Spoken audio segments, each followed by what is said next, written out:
Apakah kita bakal dapat pemimpin yang baik atau pemimpin yang buruk, pemimpin yang adil atau pemimpin yang zalim?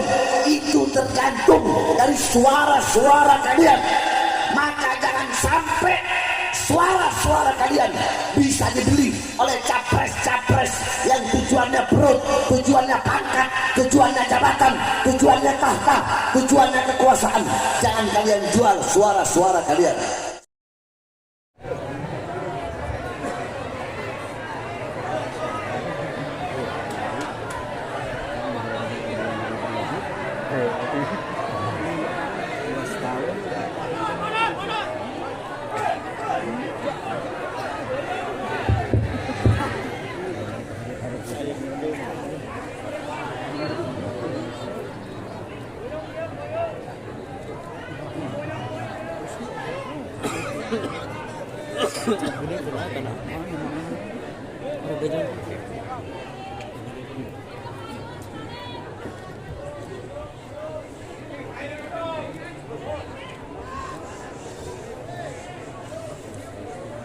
Assalamualaikum warahmatullahi wabarakatuh.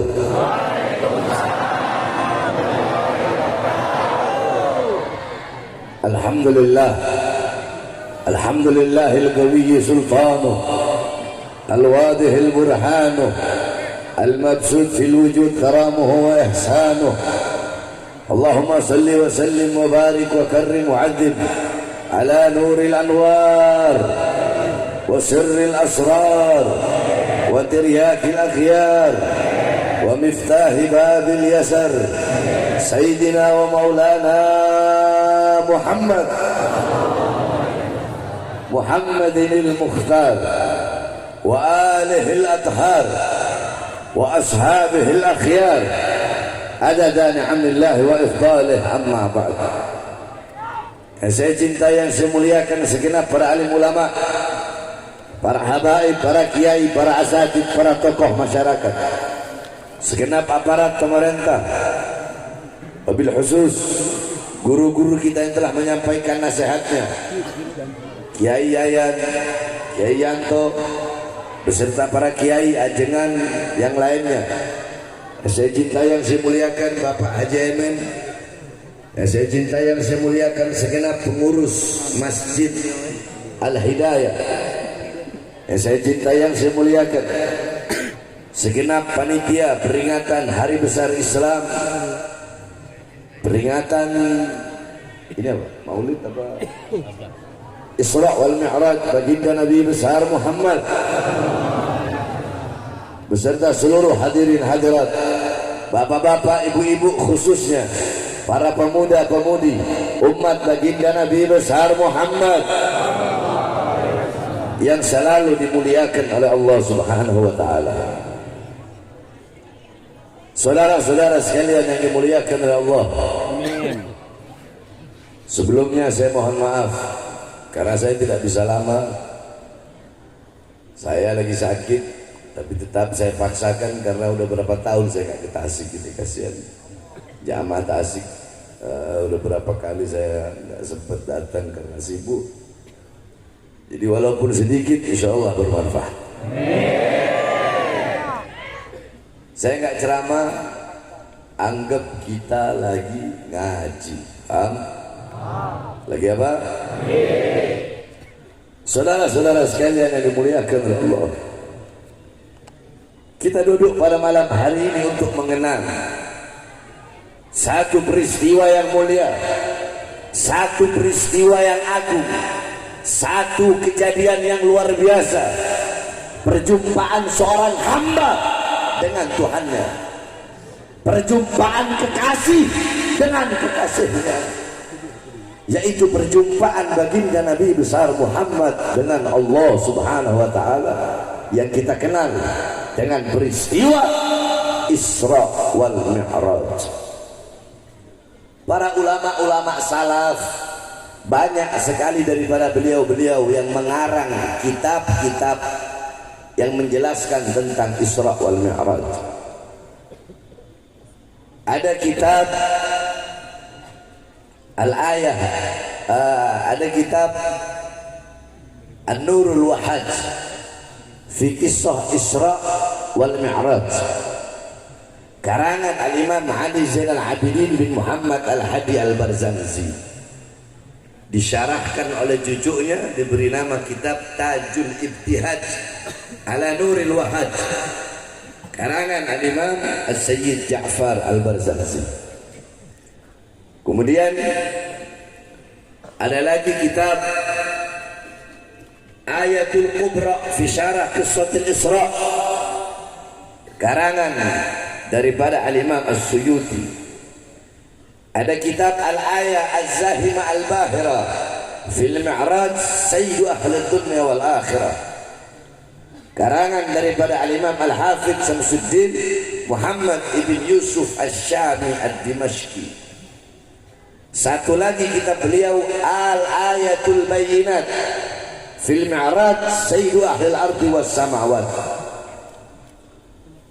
Kemudian ada kitab Qissatul Mi'raj, karangan As-Sayyid Utsman ibn Muhammad Syafaq. Ada lagi kitab Qissatul Mi'raj, karangan Al-Imam Najmuddin Al-Ghaiti, dihasyiahkan oleh Al-Imam Ahmad Abil Barakat Ad-Dardir, atau yang biasa kita kenal kitab Hasyiah Ad-Dardir. Kalau daerah Jawa Barat, daerah Banten, biasanya kalau bulan Rajab itu kebanyakan pondok-pondok pesantren ngaji pasaran, itu Hasyiah Ad-Dardir. Kemudian banyak sekali kitab-kitab yang menjelaskan tentang Isra wal Mi'raj. Ada kitab Al-Mi'raj An-Nabawiyah, karangan daripada Al-Imam Abdul Karim Al-Qushairi. Kemudian ada kitab Nailul Muna wal Ghaya Ar-Rasul fil Mi'raj Nabiyil Mukhtar Ar-Rasul, karangan Al-Imam Muhammad ibn Ja'far Al-Kattani. Kemudian ada kitab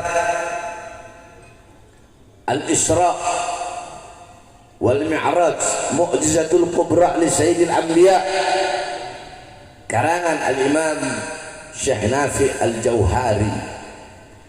Kemudian ada kitab Bau'us Siraj fi Fadli Rajab wa Qissah Al-Mi'raj, karangan Al-Imam As-Sayyid Muhammad Amin Al-Kurdi.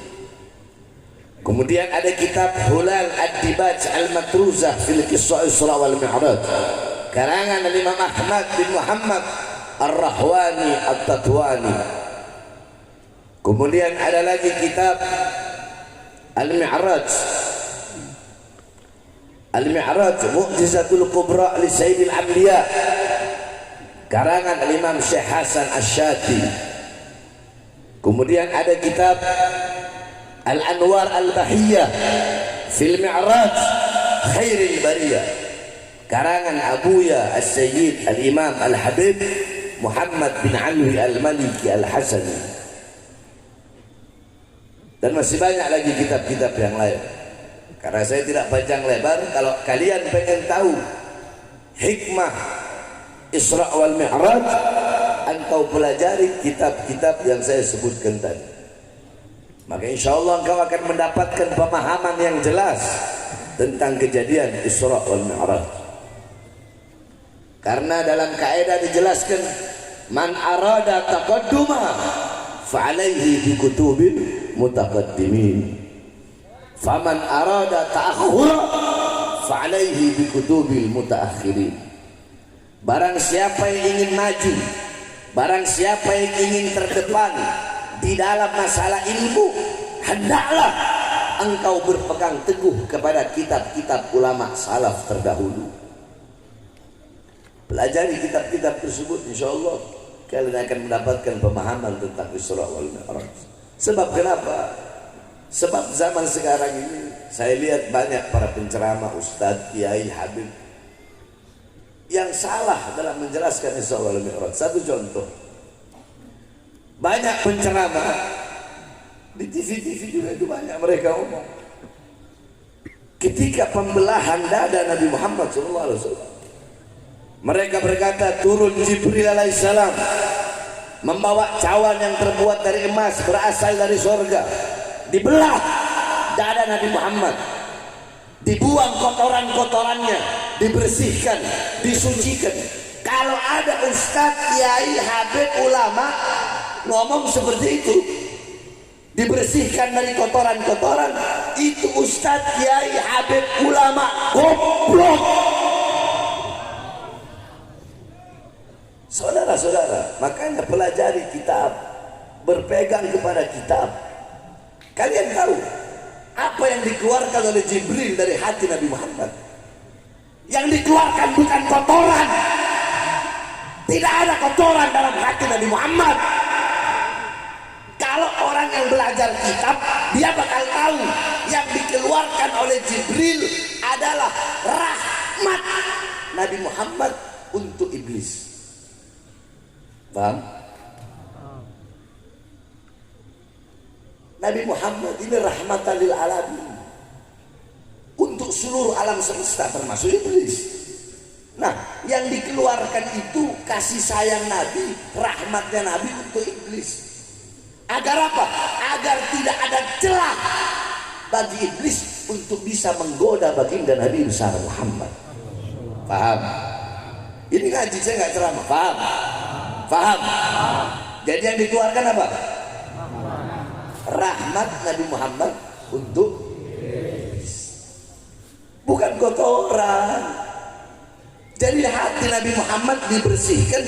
Kalau orang yang menjelaskan hati Nabi Muhammad dibersihkan, berarti sebelumnya nggak bersih loh. Hati Nabi Muhammad disucikan, berarti sebelumnya nggak suci loh.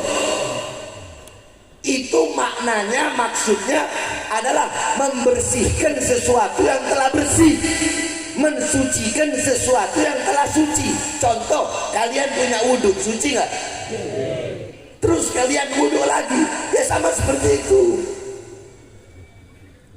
Jangankan hati Nabi, terlalu jauh berbicara tentang hati Nabi Muhammad. Kalian buka kitab Asy-Syifa karangan Imam Qadhiyah. Di situ dijelaskan darahnya Nabi suci, nanahnya Nabi suci, air kencingnya Nabi suci, kotorannya Nabi suci, apalagi hatinya Nabi. Makanya hati-hati kalau ngomong, awas. Kalau berbicara tentang Nabi Muhammad, jangan dibikin bahan bercandaan, jangan sampai salah, jangan, awas, hati-hati. Paham? Saudara-saudara, Abdullah bin Zubair ketika Nabi Muhammad bekam, Nabi Muhammad bilang, wahai Abdullah bin Zubair, buang darahku di tempat yang tidak dilihat oleh orang. Abdullah bin Zubair bawa itu darah, dia lihat tidak ada orang, dia minum darah Nabi Muhammad. Ketika dia minum, dia datang, ya Rasulullah, telah aku buang darahmu. Di mana kau buang? Di tempat yang tidak dilihat oleh siapapun. Di mana? Di perut, ya Rasulullah. Siapa yang mau lihat di dalam perut? Apa kata Rasulullah? Haram jasadmu disentuh api neraka.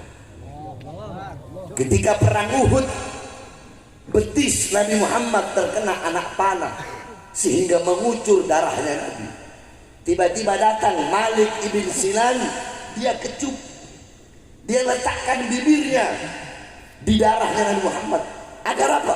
Agar darah tersebut tidak keluar, tidak menyemprot. Terus bukan hanya ditempel, tetapi darah yang menyemprot, darah yang keluar itu diminum oleh Malik ibn Sinan. Kata Rasulullah, keluarkan, muntahkan. Apa kata Malik ibn Sinan? Tidak ya Rasulullah, aku ingin darahmu bercampur dengan darahku. Apa kata Rasulullah? Haram jasadmu disentuh api neraka. Ummu Salamah pernah tidak sengaja meminum air kencingnya Nabi Muhammad. Nabi Muhammad waktu kencing, beliau taruh di wadah, beliau taruh di bawah firash, di bawah kasurnya. Beliau bangun udah nggak ada. Beliau tanya, ternyata udah diminum. Beliau bilang, kenapa kau minum? Emangnya kenapa ya Rasulullah? Itu air kencingku. Apa kata beliau? Ya Rasulullah, demi Allah, aku tidak pernah meminum air yang lebih segar dari ini ya Rasulullah. Air kencing Nabi suci, darah Nabi suci, apalagi berbicara tentang hatinya nak. Makanya kalau mau berbicara berdasarkan kitab, berdasarkan dalil. Paham? Saya jelaskan sedikit tentang Isra Mi'raj. Semua ikuti saya. Bismillahirrahmanirrahim. Ini kita ngaji, saya nggak ceramah yang keras. Bismillahirrahmanirrahim. Subhanalladzi asra bi abdihi lailan minal masjidil haram ilal masjidil aqsa ila akhiril ayah. Pertama saya jelaskan subhan.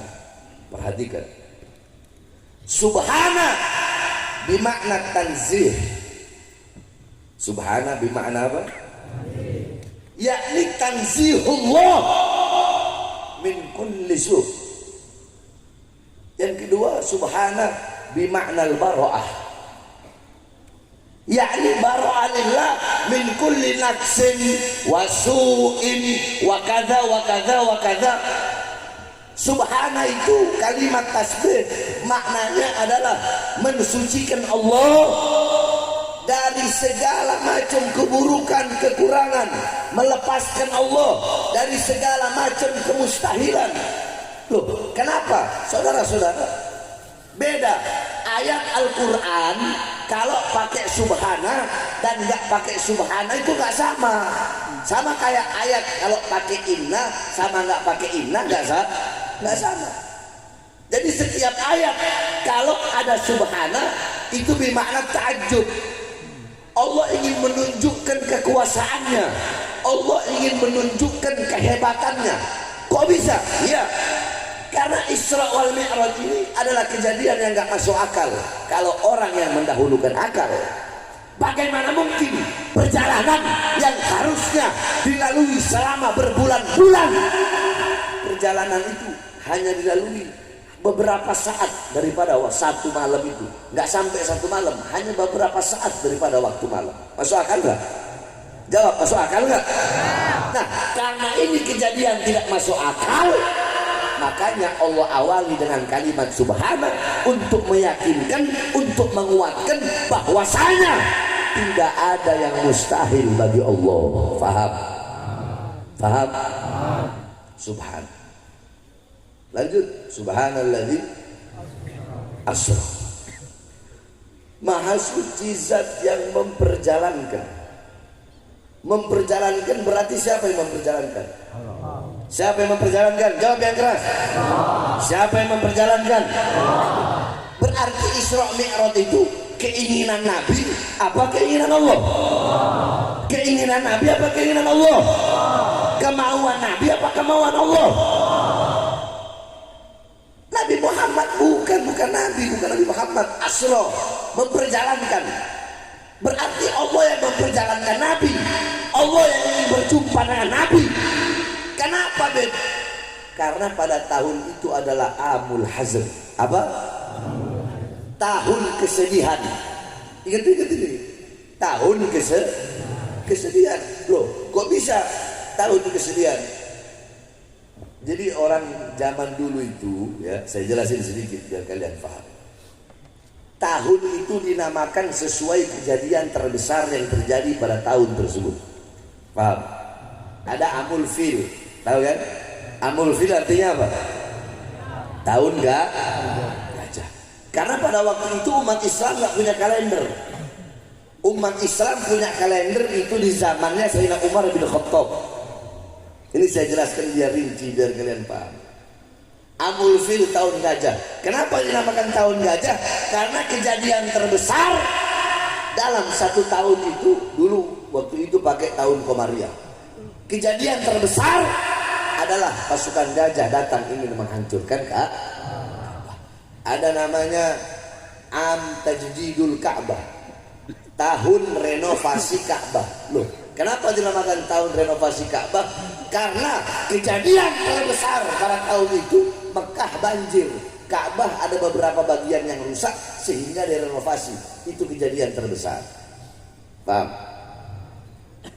Nah, itu dinamakan tahun kesedihan. Kenapa? Karena kejadian terbesar dalam satu tahun itu, dua sosok yang dicintai oleh Nabi wafat di tahun yang sama. Siapa? Paman yang beliau cintai, yaitu Abu Thalib, dan istri yang beliau cintai, Sayyidatuna Khadijatul Kubra radhiyallahu anha. Paham?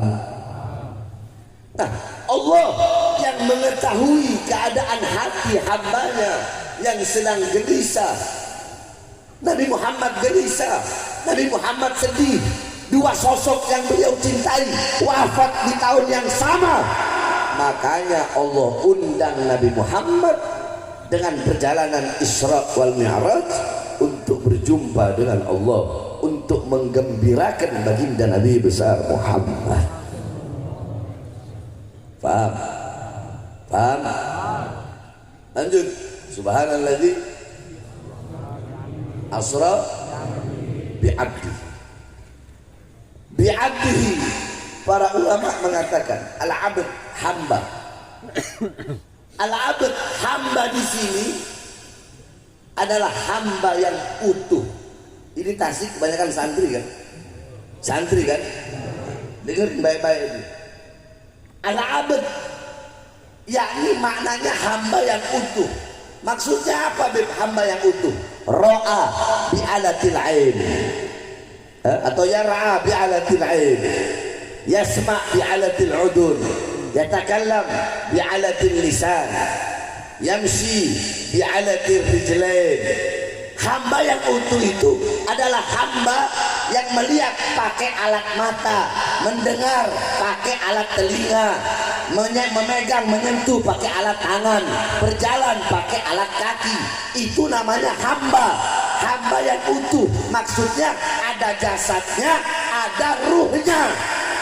Paham? Sebab ada sebagian ulama yang berpendapat Rasulullah Isra Mi'raj fil manam. Itu berdasarkan hadis riwayat Sayyidatuna Aisyah radhiyallahu anha. Jadi Rasulullah itu Isra Mi'raj cuma ruhnya saja. Ada yang berpendapat seperti itu. Tapi pendapat yang paling kuat, pendapat yang paling muktamad, Nabi Muhammad Isra Mi'raj bil jasad war ruh, dengan jasad dan juga ruh. Yaqdatan, dalam keadaan sadar, dalam keadaan terjaga, berjumpa langsung dengan Azizul Wahhab bila hijab, berjumpa langsung dengan Allah tanpa ada sedikit pun penghalang. Karena apa? Karena kalau Nabi Muhammad Isra cuma ruhnya saja, itu ayat akan berbunyi Subhanalladzi asra bi ruhihi. Paham? Sebaliknya, kalau Nabi Muhammad Isra Mi'raj cuma jasad tanpa ruh, itu ayat akan berbunyi Subhanalladzi asra bimayyitihi. Mayat, jasad tanpa. Tapi di situ Subhanalladzi asra bi'abdihi. Hamba berarti jasad, ruh dalam keadaan sadar, dalam keadaan terjaga, berjumpa langsung dengan Allah. Sampai-sampai saudara-saudara, ketika di Sidratul Muntaha, Nabi Muhammad berkata kepada Jibril, ya, Nabi Muhammad Isra Mi'raj naik apa? Naik buruk. Nah ini juga, ini orang-orang awam banyak salah paham tentang buruk. Disangkanya buruk itu ada sayap, kuda, kepala manusia, ya kan?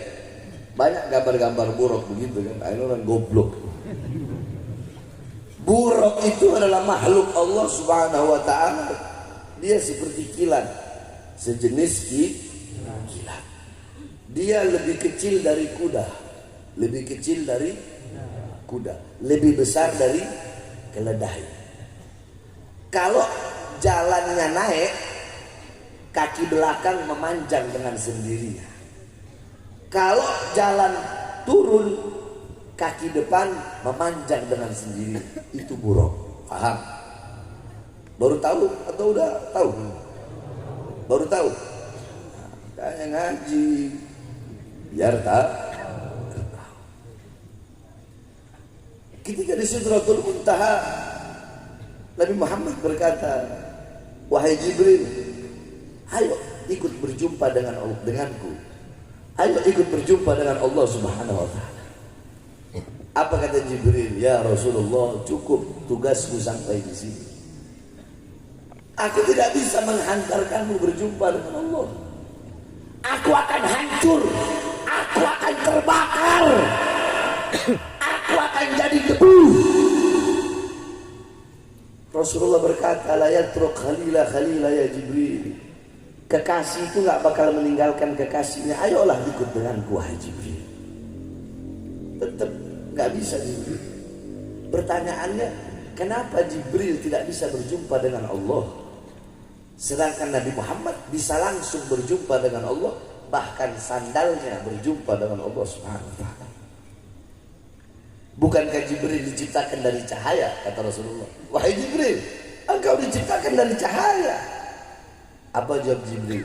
Ya Rasulullah, aku memang diciptakan dari cahaya, tapi aku diciptakan dari cahaya, aku bukan bagian dari cahaya Allah.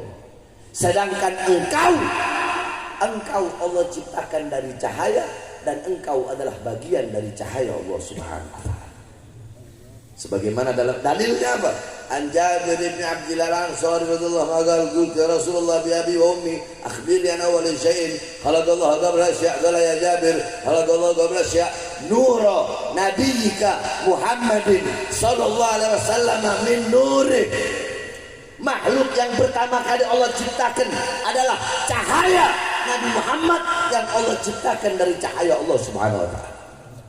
Analoginya begini, kalau kalian mau pakai akal, kalau saya nggak pernah pakai akal, saya bukan orang yang takdimul akal ala nakal, saya bukan seperti itu. Kalau orang yang mendahulukan akal daripada iman, itu orang yang mengikuti manhajnya iblis. Iblis dia dahulukan akal daripada ketaatan kepada Allah. Karena menurut akal, api dan tanah mana lebih mulia? Mana lebih hebat? Api kan? Makanya iblis gak mau sujud sama Adam, karena dia pakai akalnya dia. Ya Allah, saya kau ciptakan dari api, masa saya mau sujud sama Adam? Itu manhajnya iblis, orang-orang yang mendahulukan akal daripada iman. Itu manhajnya Kan'an, dia pakai dia punya akal. Kalau saya naik ke atas gunung yang tinggi sana, nggak mungkin banjir ini sampai di sana. Kalau saya naik perahu, bisa aja perahu itu kebalik. Emang masuk akal. Akhirnya apa? Kan'an celaka, Kan'an binasa. Nah, saudara-saudara, coba saya mau tanya, matahari, andaikan bumi nyampe ke matahari, hancur nggak bumi? Jawab, hancur nggak? Planet ada nggak yang bisa nyampe ke matahari? Nggak ada. Terus apa yang bisa sampai kepada matahari? Yang bisa nyampe ke matahari adalah bagian dari cahaya matahari itu sendiri. Ketika matahari terbit, dia mengeluarkan cahaya. Ketika dia terbenam, cahaya itulah yang bisa kembali kepada sang matahari. Nah, itu contohnya, itu tamthilnya, perumpamaannya. Tidak ada yang bisa langsung berjumpa dengan Allah kecuali bagian dari cahaya Allah itu sendiri. Siapa? Baginda Nabi besar. Paham? Kan jadi lama kan, saya bilang nggak mau lama, jadi lama ini kalau menjelasin begini panjang lebar. Subhanalladzi asra bi'abdihi lailan. Ayo santri saya tanya, lailan isim nakira apa isim ma'rifat? Santri isim nakira apa isim ma'rifat? Tandanya apa? Tandanya tanwin. Pertanyaannya, kenapa kau pakai isim nakira? Itu pertanyaannya. Kenapa nggak pakai isim ma'rifat?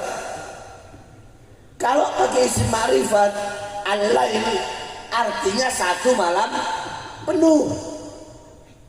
Di situ Allah pakai lailan bimakna taklil muddatil isyraq. Maknanya adalah penyedikitan daripada waktu malam perjalanan Nabi Muhammad.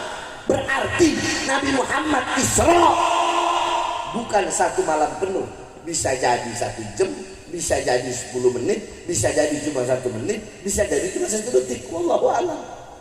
Karena di situ pakai isim lagi. Faham? Minal masjidil haram, dari masjidil. Apa itu masjidil haram? Masjidil haram, qala Rasul sallallahu alaihi wasallam, salatun fi masjidi hadza afdal min alfi salatin fi ma siwahu. Salat di masjidku ini, Masjid Nabawi, lebih mulia, lebih utama dibandingkan 1000 kali salat di masjid-masjid yang lain. Kalian salat duhur di Masjid Al-Hidayah, 1 duhur itu kalau kalian salat di Masjidil Haram sama seperti 1000 kali duhur kalian salat di Masjid Al-Hidayah. Itu Masjidil Haram. Tapi itu Masjid Nabawi. Illa, kecuali Masjidil Haram. Salatun fi Masjidil Haram afdal min mi'ati alfi salatin fi ma siwahu. Salat di Masjidil Haram lebih utama, lebih mulia daripada 100.000 kali salat dibandingkan masjid-masjid yang lain. Jadi kalian salat duhur di Masjid Al-Hidayah, 1 duhur itu sama dengan 100.000 kali duhur salat di Masjidil Haram. Paham? Minal Masjidil Haram ilal Masjidil Aqsa. Apa dalil Masjidil Aqsa? La tushaddur rihal illa ila 3 masajid, Masjidil Hadza wa Masjidil Haram wa Masjidil Aqsa. Kata Nabi Muhammad, tidak ada bepergian yang lebih utama selain pergi ke 3 masjid. Masjidil Hadza, masjidku ini, Masjid Nabawi, wa Masjidil Haram, dan Masjidil Haram, wa Masjidil Aqsa, dan Masjidil Aqsa. Kalian mau pergi ke tempat manapun, nggak ada yang lebih utama, yang lebih mulia selain pergi ke 3 tempat ini, Masjidil Haram, Masjid Nabawi, dan Masjidil Aqsa yang ada di Palestina. Nah, saudara-saudara, dari Isra Masjidil Haram ke Masjidil Aqsa, dari Masjidil Aqsa Mi'raj, Allah naikkan untuk berjumpa langsung dengan Allah. Untuk apa? Untuk menerima satu perintah yang mulia, satu perintah yang agung, satu perintah yang suci, satu perintah yang istimewa, satu perintah yang dimana ketika Allah memerintahkan perintah-perintah yang lain cukup melalui Quran.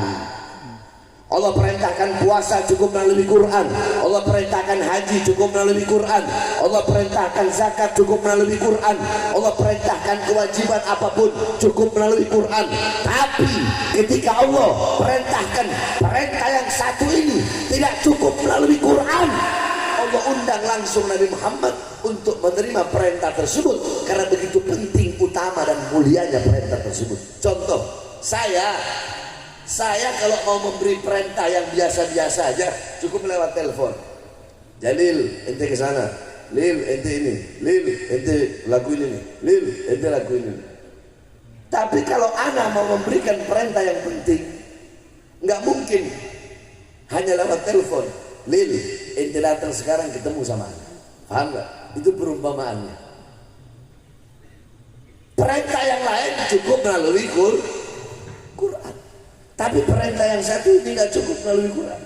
Allah undang langsung Nabi berhadapan dengan Allah untuk menerima perintah tersebut karena begitu mulia dan begitu agung perintah tersebut.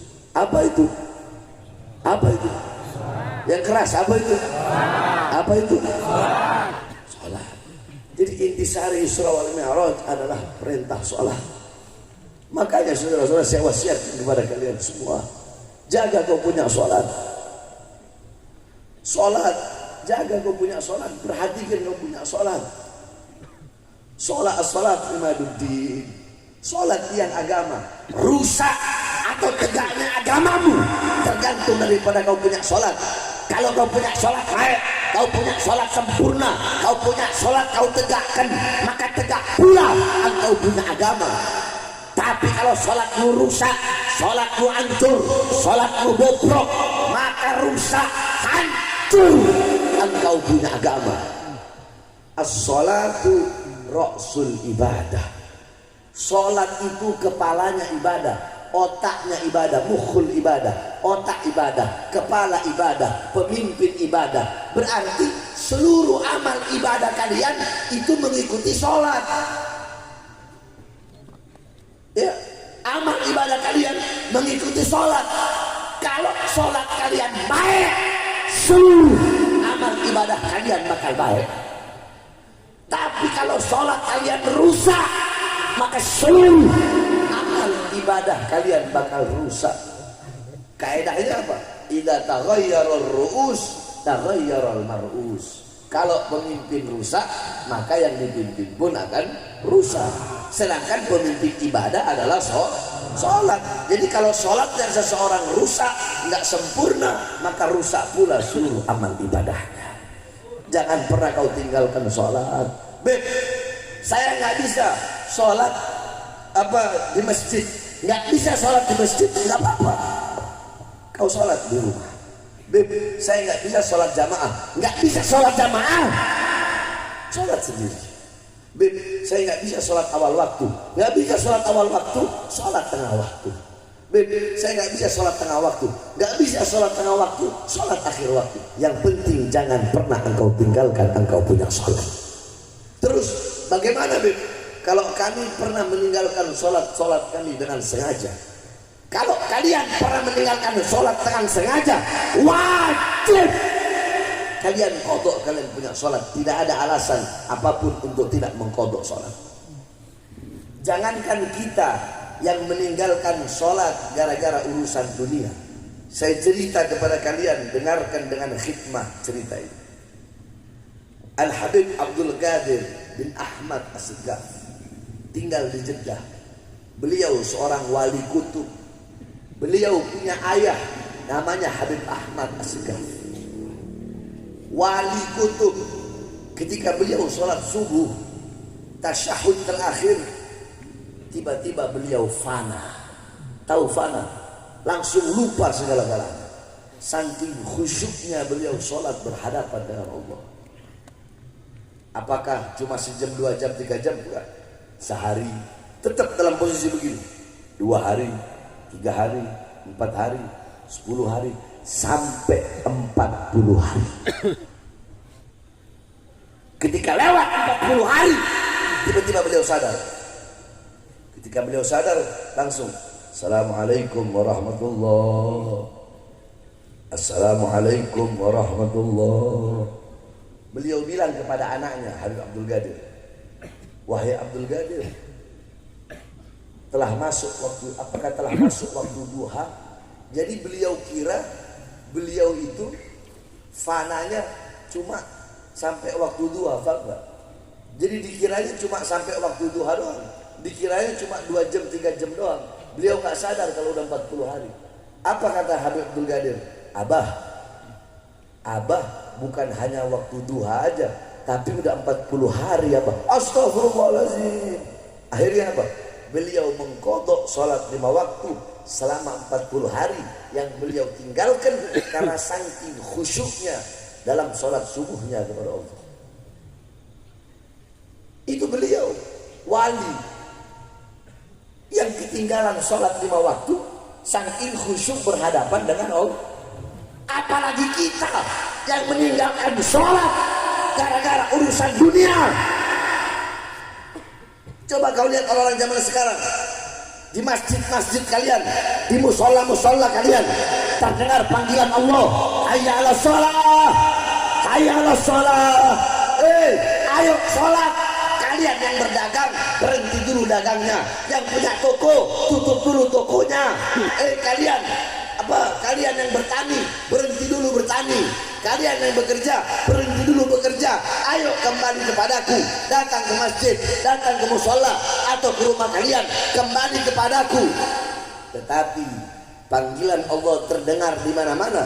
Yang berdagang tetap dengan dagangannya, yang bekerja tetap dengan pekerjaannya, yang punya pangkat jabatan tahta kekuasaan tetap duduk di atas kursinya, yang main HP tetap dengan HP-nya, yang depan komputer tetap dengan komputernya. Kalian mengabaikan panggilan Allah, kalian mengabaikan panggilan panggilan Allah dan lebih memilih panggilan perut-perut kalian. Orang-orang seperti ini, orang yang mengabaikan panggilan Allah demi panggilan perut, nilai dia, harga diri dia di sisi Allah sama dengan sesuatu yang keluar dari perutnya, saudara-saudara. Takutlah kepada Allah.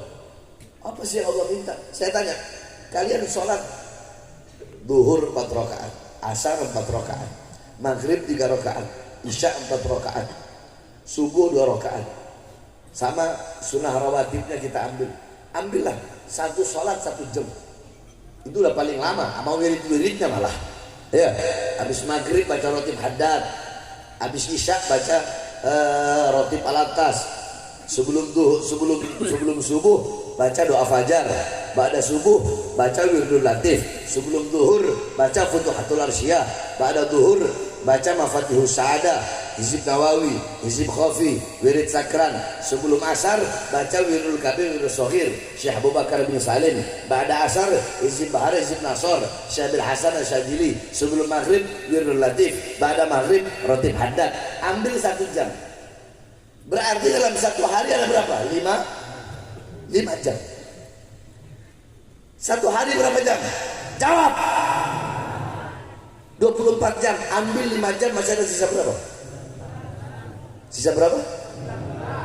Masih ada 19 jam untuk urusan dunia kalian, urusan perut kalian, urusan pekerjaan kalian, urusan tidur kalian. Kenapa kalian rakus, kalian tamak 24 jam semua kalian ambil untuk urusan dunia, sehingga kalian tinggalkan Allah yang memberikan kehidupan kepada kalian?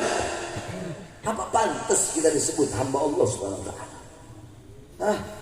Allah cuma minta 5 jam, 1 hari 5 jam untuk Allah, masih ada 19 jam. Masa kita nggak bisa? Keterlaluan, saudara-saudara. Oleh karena jaga kau punya sholat, perhatikan kau punya sholat. Ini ada masjid. Saya ya, Baharudin Smith, tidak percaya dengan istilah, sering nggak dengar, lebih baik jauh di mata tapi dekat di hati. Sering dengar nggak? Sering nggak? Saya nggak percaya istilah itu. Coba tanya, kenapa Bu? Tanya.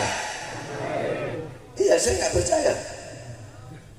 Orang Jakarta bisa sampai ke puncak, jauh nggak? Mereka perjalanan 4 jam 5 jam, macet nggak? Panas-panasan nggak? Kok bisa dari Jakarta mereka sampai ke puncak? Karena hati mereka ada puncak. Di hati mereka itu ada puncak, paham nggak? Man saro ala darbihi wasolat. Barang siapa yang berjalan pada jalannya, maka dia pasti sampai. Orang-orang yang Jakarta sampai ke puncak, yang orang-orang puncak, yang orang-orang Bogor, orang Jawa Barat nyampe di Jakarta. Kenapa? Karena dalam hatinya ada Jakarta. Orang Jawa Barat datang di Jakarta karena di hatinya ada Jakarta. Orang Jakarta datang ke puncak atau di Jawa Barat karena di hatinya ada puncak, ada Jawa Barat. Masjid di samping rumahnya dia nggak sampai, saudara-saudara. Masjid di samping rumah dia nggak sampai. Kenapa? Karena hatinya kosong dari masjid. Paham? Jadi nggak ada jauh di mata, dekat di hati. Kalau dekat di hati, pasti dekat di biji mata. Paham? Kalau orang yang dalam hatinya ada masjid, jangankan di samping rumah, mau ke masjid sejauh manapun dia bakal sampai. Kalian sampai pergi kemana-mana, masjid di samping rumah kalian tidak sampai. Kenapa? Karena hati kalian kosong dari masjidnya Allah Subhanahu wa ta'ala. Paham? Jadi tidak ada jauh di mata, dekat di hati. Tidak. Kalau dekat di hati, dekat di biji mata. Itu penjelasan saya tentang Isra wal Mi'raj. Paham? Terakhir sebelum saya tutup, saudara-saudara, ini tahun-tahun politik, betul? Betul. Ini tahun adalah tahun yang dimana kita memilih calon presiden. Betul? Betul. Saudara-saudara sekalian yang dimuliakan oleh Allah Subhanahu wa taala. Suara-suara kalian yang akan menentukan nasib bangsa ke depan. Suara-suara kalian yang akan menentukan nasib negara ke depan, baik buruknya bangsa, baik buruknya negara.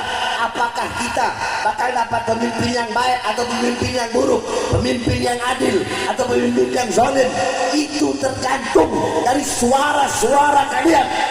Maka jangan sampai suara-suara kalian bisa dibeli oleh capres-capres yang tujuannya perut, tujuannya pangkat, tujuannya jabatan, tujuannya tahta, tujuannya kekuasaan. Jangan kalian jual suara-suara kalian. Saudara-saudara sekalian yang dimuliakan oleh Allah Subhanahu wa taala, Nabi Adam alaihissalam beliau pernah berkata, "Idza aradtum an fi'la syai'in faqaddimu thalathata asya' fa ihda min thalatha istashirul akhyar." Nabi Adam berkata, wahai manusia, wahai anak cucuku, kalau kalian mau melakukan hal apapun, perbuatan apapun, pilihan apapun, hendaknya dahulukan 3 perkara. Salah satunya musyawarah dengan ulama, musyawarah dengan orang soleh, minta pendapat ulama, minta nasihat ulama, minta pandangannya ulama. Jadi dalam hal apapun, mau memilih apapun, melakukan apapun, kita harus minta pendapat ulama. Jawab, minta pendapat ulama, minta nasihat ulama, minta pandangan ulama. Makanya saya tanya semua masyarakat Tasik yang hadir di sini, ataupun yang dari Ciamis, yang dari Garut, yang datang di sini semuanya, saya tanya, tahun 2024 siap ikut komando ulama? Siap ikut komando ulama? Dalam memilih pemimpin, dalam memilih capres, siap ikut komando ulama? Siap ikut komando imam besar? Siap memenangkan siapapun, siap memenangkan calon capres yang dipilih dalam hasil ijtima ulama? Siap memenangkan? Siap memilih? Siap memenangkan? Allahu Akbar. Tapi yang saya maksudkan ulama di sini ulama yang lurus, ulama yang istiqomah. Jangan ikuti ulama-ulama anjing.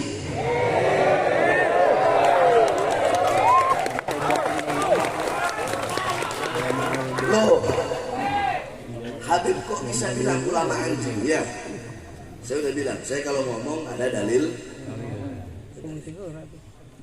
Saudara-saudara, anjing kalau kalian kasih makan, itu anjing setia nggak sama kalian? Itu anjing tahu nggak kalian majikannya? Tahu diri nggak tuh anjing? Tahu diri kan? Itu anjing.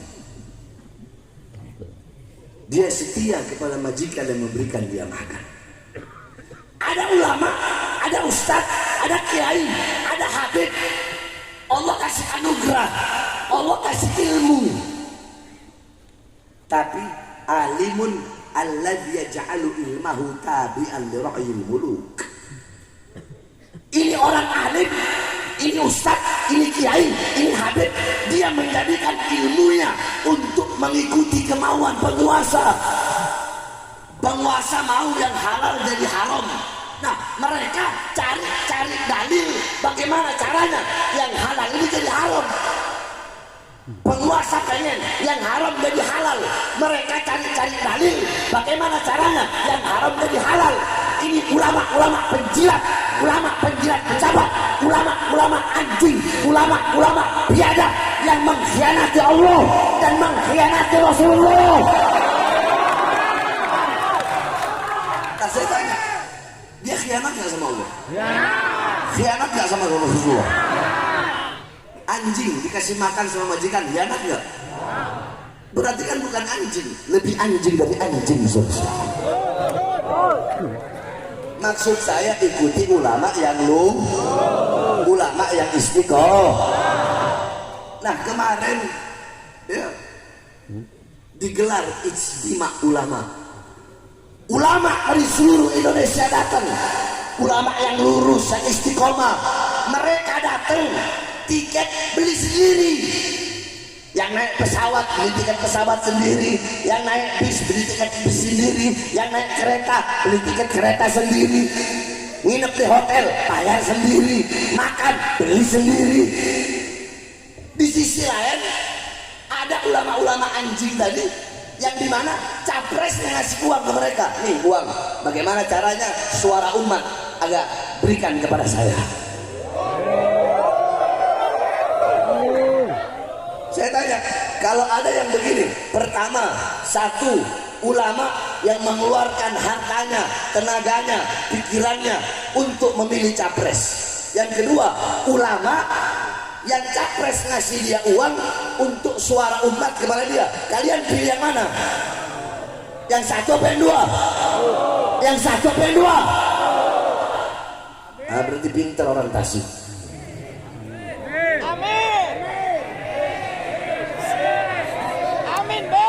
Nah, saudara-saudara sekalian yang dimuliakan oleh Allah, dalam ijtima ulama kemarin ada namanya ahlul halli wal adli. Panjang kalau saya mau jelasin. Intinya dalam kitab dijelaskan ahlul halli wal adli di syauka was satwa alladhi ahlul adli yani di syauka was satwa alladhi iltafan nas haulahu min al ulama wal ru'asa. Intinya seperti itulah. Ahlul halli wal adli itu mereka yang memutuskan, mereka juga yang bisa melepaskan, mereka yang mengangkat, mereka juga yang bisa membatalkan. Nah, para ahlul halli wal adli ini mereka mengeluarkan pikirannya, tenaganya, semuanya. Kalau andaikan ada dua capres baik, tiga capres baik, dua-duanya baik, tiga-tiganya baik. Coba saya tanya, jawab yang keras. Kalau ada dua capres, dua-duanya baik, bisa nggak pilih dua-duanya? Ya. Tiga capres, tiga-tiganya baik, bisa nggak pilih tiga-tiganya? Nah, maka para ulama ahlul halli wal adli, kalau dua-duanya baik, tiga-tiganya baik, mereka akan memilih yang paling baik. Paham? Terus gimana Beb kalau dua-duanya bangsa? Kalau tiga-tiganya bangsa, dua-duanya buruk, tiga-tiganya buruk, milih apa enggak? Pilih apa enggak? Nah, ini sebagian ada yang bilang pilih, sebagian ada yang bilang enggak. Jawabannya harus milih, tetap harus milih. Kenapa?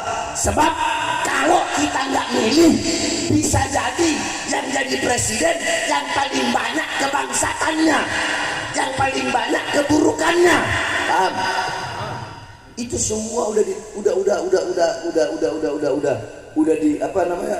Udah dipilih oleh para ulama ahlul halli wal adli. Ya, kalau tiga-tiganya buruk, maka yang dipilih yang paling ringan keburukannya. Kalau tiga-tiganya bangsat, yang dipilih yang paling ringan kebangsatannya. Saudara-saudara, mohon maaf, bahasa saya memang begini, nggak bisa dirubah-rubah. Ya saya begini ngomong bangsat, biadab. Saya nggak mau jadi orang munafik, saudara-saudara. Ya ini Bahar Smith, mau terima syukur, ya syukur, silahkan, nggak ada masalah. Nah, saudara-saudara sekalian yang dimuliakan oleh Allah, setelah digelar ijtima ulama, maka keluarlah hasil dari tiga capres tersebut. Para ulama yang lurus, ulama yang istiqomah, yang berada di bawah komando imam besar, memilih, menentukan capres. Siapa yang dipilih?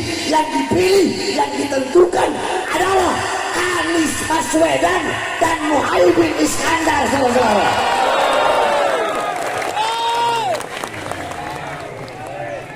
Dulu bentar, jangan seneng dulu kalian, jangan seneng dulu bertepuk tangan aja. Saudara-saudara, saya dari 6 bulan yang lalu itu saya udah keliling Indonesia. Untuk apa? saya keliling Indonesia, Kalimantan, Sumatera, Jawa Barat, Banten, DKI, Jawa Tengah, Jawa Timur, Sulawesi, Lombok, NTB, Bima, Sape, sana saya keliling semua. Dari 6 bulan yang lalu. Kalau sama bulan sekarang berarti 7 bulan. Untuk apa saya keliling? Saya keliling. Ijtima ulama belum digelar 6 bulan lalu. Untuk apa? Untuk menyerukan kepada umat, menyampaikan kepada umat, rakyat dan masyarakat untuk memilih capres yang dipilih dalam hasil ijtima ulama. Nah, sekarang kan kalian sudah tahu siapa capresnya. Setelah kami hitung selama 6 bulan saya keliling itu, total jumlah suara 7.800.000 saudara-saudara. Ya kalian bayangin aja, saya kalau ceramah satu malam itu paling sedikit 4 tempat. Kalau malam Sabtu, malam Minggu, malam Senin itu bisa 7, 8, 9 bahkan 10 tempat. Kalau satu tempat yang hadir 10.000 kali berapa? Nah, intinya ya, ngomong baiknya 7.800.000 suara yang saya hadiahkan untuk capres pilihan hasil ijtima ulama itu Anies dan Muhaimin. Akan tetapi perlu saya ingatkan, hei Anies Baswedan, hei Muhaimin Iskandar, saya Bahden Muslim akan keliling Indonesia. Saya akan serukan umat, akan ajak umat untuk pilih kalian berdua. Tenaga, sekuat tenaga, keringat saya tumpahkan, kalau perlu darah saya tumpahkan, harta saya keluarkan untuk memilih kalian, menyerukan umat agar kalian jadi presiden. Tetapi kalau nanti kalian jadi presiden dan wakil presiden, terus kalian khianati rakyat, khianati bangsa, khianati umat, khianati ulama, maka saya juga orang pertama yang akan melawan kalian dari kursi kepresidenan. Allahu Akbar, Allahu Akbar. Saya tanya, kalau gini adil nggak? Adil nggak? Kita pilih-pilih. Tapi kalau nanti dia ingkar janji, ya kita lawan, betul? Betul? Betul? Nggak ada urusan, nggak ada urusan. Jangan fanatik buta. Fanatik buta itu pinter ngomong tapi tutup mata, tutup telinga. Sebab kenapa?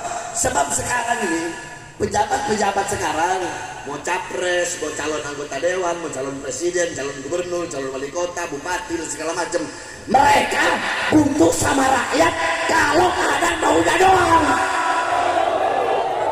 Butuh sama rakyat kalau mau pemilu, mau pemilihan, butuh sama rakyat. Capres-capresnya, ketua-ketua partai-partai pendukungnya, kemudian tim suksesnya yang laki-laki mendadak jadi santri, terus pakai peci, pakai sarung, datang ke masjid, datang majelis taklim, datang mushola. Ada yang jadi bintang iklan wudhu, ada nggak? Ada nggak? Yang perempuan-perempuannya, istri-istrinya, istri tim suksesnya, istri-istri ketua partainya pakai jilbab, mak banteng pakai jilbab, selesai.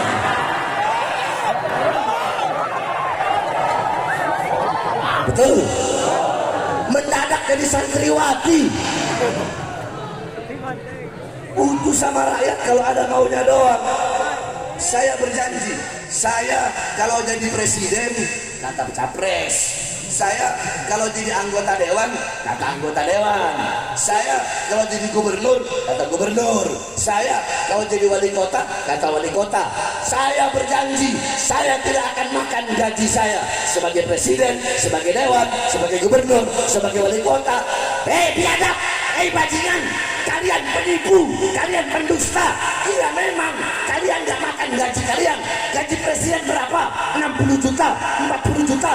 Kalian memang gak makan, tapi yang kalian makan ratusan triliun uang bangsa dan uang rakyat Indonesia. Betul? Betul? Gaji presiden 60 juta memang gak makan, tapi yang dimakan uang rakyat. Para koruptor bangsat dan biadab ini, kalian para capres dari partai manapun harusnya kalian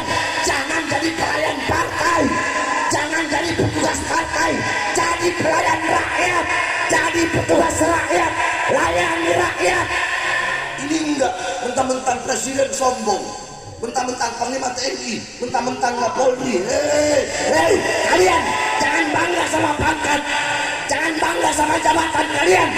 Ingat, di atas presiden, di atas Panglima TNI, di atas Kapolri, di atas anggota dewan, ada kami, bangsa, masyarakat, dan rakyat Indonesia. Saya tanya, gaji mereka dari siapa? Dari siapa? Dari siapa? Gaji mereka dari siapa? Pakaian mereka dari siapa? Rumah dinas mereka dari siapa?